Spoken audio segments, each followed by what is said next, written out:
I'd like to talk to you today about handling stress. This pandemic is very personal to each of us, but all of us are experiencing some form of stress over it. Your schedule might be more packed than normal. You might have extra time on your hands. But it's change, and change is stressful for us. I'll give you a little taste of my own life here. The way I cope with ministry is I like to stay ahead as much as possible. When you preach 3 sermons a week and teach on the side and do some counseling sessions and then other things can come up, your office time, your study time, is very valuable. Then when a funeral comes up or somebody's in the hospital that needs to see you or a wedding, your study time is compressed. And if you have a couple of things go on in the same week and you get to Saturday night and you're not ready for Sunday morning, I can't handle that kind of stress. I can't live under that. It would destroy my health in pretty short order. So I've learned to work ahead. If we have a missionary in or we have a Sunday night service off, I still use the same study block.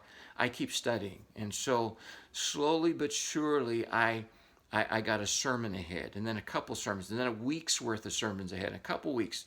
And I've been in the ministry close to 40 years now, so I'm a couple months ahead. And I'm comfortable with that, so that if I have an especially stressful week where my time is really crunched, I don't have to sweat it. I can just say, this is why I worked ahead and it's okay. And it goes well. Well, then hit the pandemic.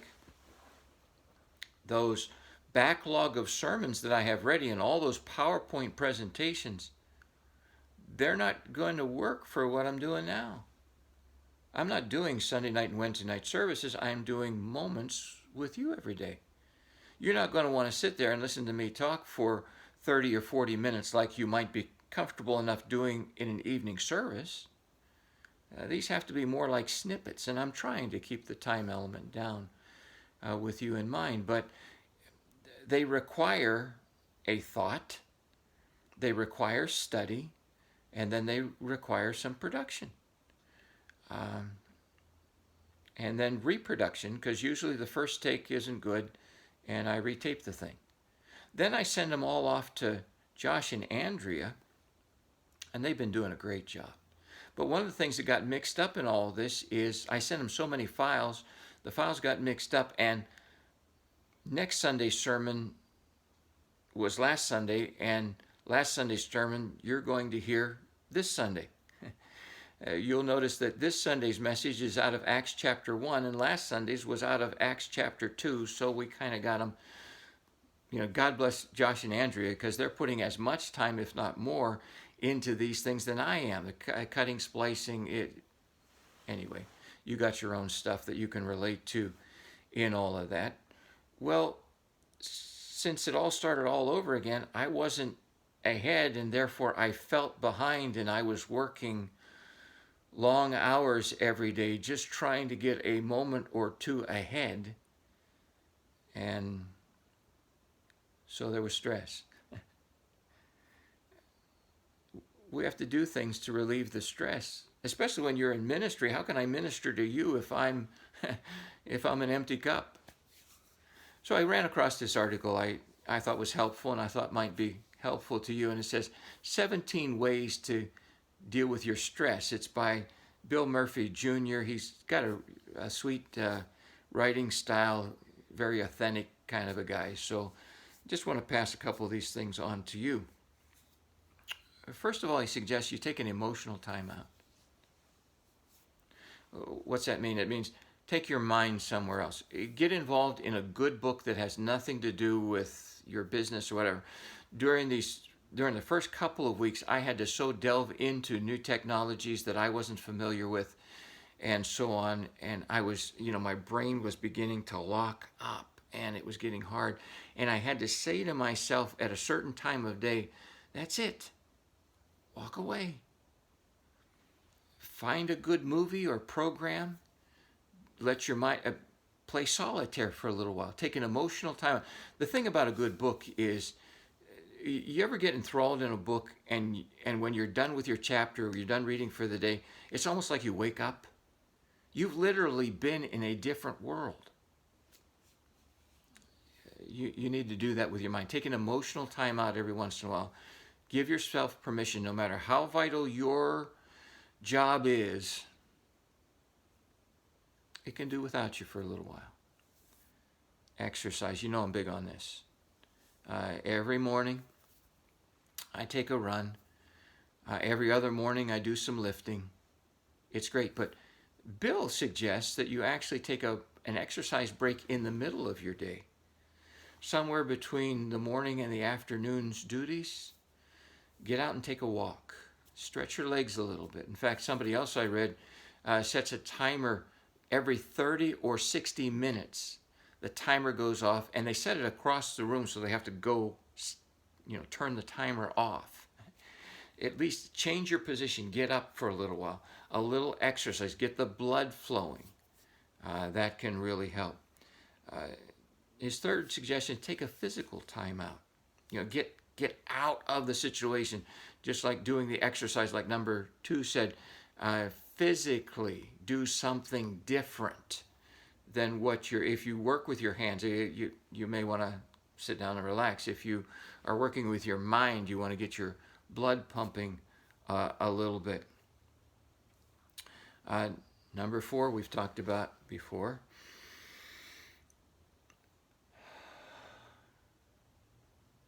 Deep breathing. Bill says do it for about 2 minutes. 6 or 7 deep breaths a minute. It really will change your mood and your mind. Take some time to be thankful. Just stop and look around and, hey, you know what? We live in the United States of America. I have a pretty nice house I live in.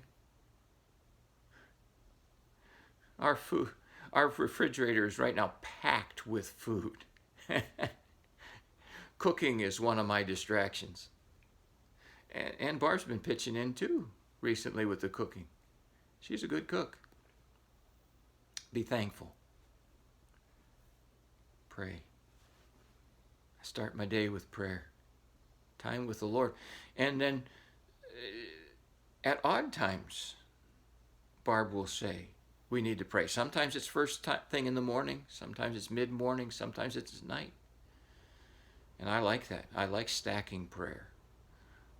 I have a couple prayer meetings a week with friends. We meet for prayer on Zoom or on the phone. Lots of prayer, all connecting with God. Nothing better. Phone a friend. I have an old friend. I guess I couldn't really call him a friend, an acquaintance of mine, but I've always admired the guy. I always liked the guy. Good quality guy. He texted me last week and said, can we Zoom Wednesday morning at 9? At the time he texted, I thought, if there's one thing I don't want, it's another Zoom meeting. I'm getting sick of Zoom meetings. And I couldn't respond, but I responded to him this morning. I'm taping this on a Monday. And I said, well, who's all going to be on the Zoom meeting and what's it about? And he said, well, it's just going to be you and me. I do have a book to promote, Retire with Enthusiasm or something like that. And I thought, well, just he and I talking? I could use some of that. All of a sudden, it made me feel better. I'm looking forward to. So maybe schedule a call with somebody that you really like and haven't talked to for a long time. That way, you not only get the joy of talking to them, but you get to look forward to talking to them. Somebody like that in your life? Now, here's a funny one. And it seems to go against the grain of myself and what you'll normally hear. And I think of even Bill, the author of this. Procrastinate. If it can be put off and you're feeling stressed, your brain's all locked up, just walk away for a little while. I had a very wise 7th grade history teacher who said, you know, if you're at home and you're trying to get your homework done and you're just, he said, walk away for a little while. Just go play ball or do something else, knowing that you're going to come back later to do this, and you'll find you're much more able to do it. And I found that true in my life. Sometimes you just have to walk away for a little while. I love number 9, delegate. I'm just learning how to do this after 40 years of ministry. Other people really are happy to help. You don't have to do everything yourself or prove that you're doing more than everybody else just because, you don't want them to feel like you're bossing them around. I found a number of people who are happy to help. Delegate. Do you have to do it? Maybe somebody else can do it. Ask them. No, they'll return the favor someday, and you can help them. Talk things over with your spouse or best friend. Find somebody to talk to. Just let them know, hey, you have somebody you can vent to who isn't going to get upset with you, and they'll understand. You can't vent to everybody. Some people are unventable too. They judge you, whatever. But you know what I'm saying there. Write stuff down. This really helps me. I make a list of things I want to get done, and I love crossing them off.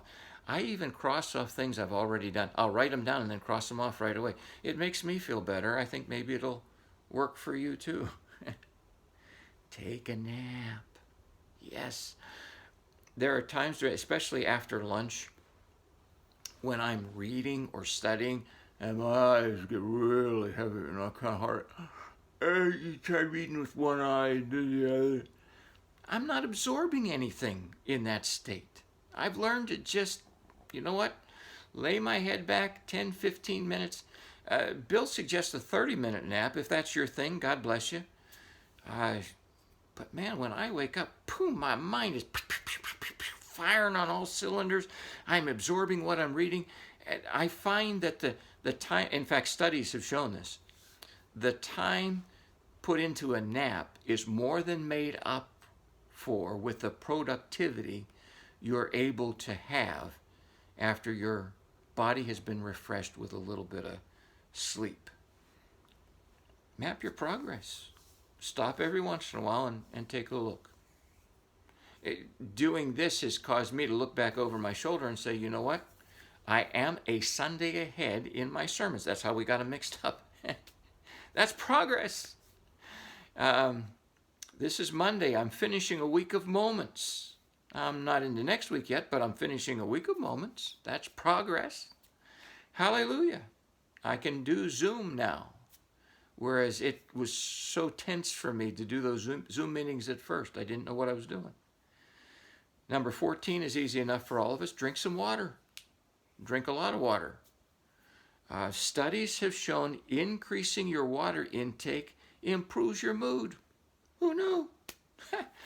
Drink your water. It's good for you physically. It's good for you mentally too.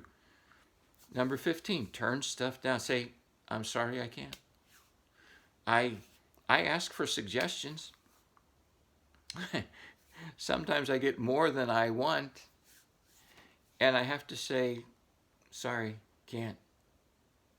You may even have to turn some things down you already said yes to. We hate doing that, but friend, survive. You have to survive before you can thrive. Number 16, accomplish something different. Quit doing what you're doing and go do something completely different. Assuming you can come back later and do what you're doing, but that shift of your mind to other things, leaving this fallow. It's amazing how often you'll be able to solve a problem while you're thinking about something else. Thinking about the problem, you can't get anywhere, but you go somewhere, you ever think, well, I can't think of it, and then as soon as you stop trying to think about it, you have the answer. So go do something else. Number 17, This also goes against my nature somewhat. Clean things up. Get things organized around you. God bless my wife. I've kind of messed up the family room, the TV room. I got the lamp moved out of WikiWhack. I got the little thing that I got my camera sitting on right now that I'm taping this from. And for the first couple of days, I would put it all back and bring it all out and bring it all. And she's allowed it to stay arranged like this. That goes against her. Thank you, Barb. But I know sometimes at the office, I'll let my desk pile up, paper stack, and so on and so forth. And every once in a while, even though I'm in the middle of a sermon or something, I'll just have to clean my desk. I'll just have to get it organized all over again. Somehow that relieves stress. It makes it easier. Try it. Clean the place up. See if it doesn't help. If it doesn't help you, I'll bet it helps your spouse or whoever else you're living with. Well, those are the 17 things. I talked too long for today. Sorry about that. But I hope they help. God bless. Hope to see you again soon.